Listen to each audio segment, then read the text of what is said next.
শক্তিটিকে ব্যবহার করুক। ভেবে দেখুন নিকোলা টেসলার মূল মন্ত্র কি ছিল।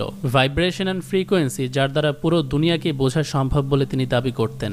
এত বড় একটা শক্তি সিক্রেট সোসাইটি বা কাউন্টার পার্ট অফ আল্লাহ কেন ব্যবহার করবে না, যেটা টেকনোলজির জগতের সবচেয়ে বড় বিস্ময়, যার দ্বারা প্রাচীনরা বিস্ময়কর স্থাপনা তৈরি করতে সক্ষম ছিল। হাইতি এবং বাংলাদেশের মানুষ কি তাহলে সেই ফ্রিকোয়েন্সির শব্দ শুনতে পেয়েছিল, যেটা ওয়েভ রিবাউন্ড থেকে উৎপন্ন হয়েছিল? আমাদের কান একটা সার্টেন ওয়েতে সাউন্ড শুনতে পায়, যেটা মাইক্রোওয়েভের ম্যাগনেটিক ওয়েভের সাউন্ড শুনতে পায় না। Billion watts of microwave frequency কোথাও যখন পাঠানো হয়, তখন সেটা নিশ্চুপ বিনা শব্দে যে কোনো একটা নির্দিষ্ট জায়গায় এফেক্ট ফেলতে পারে।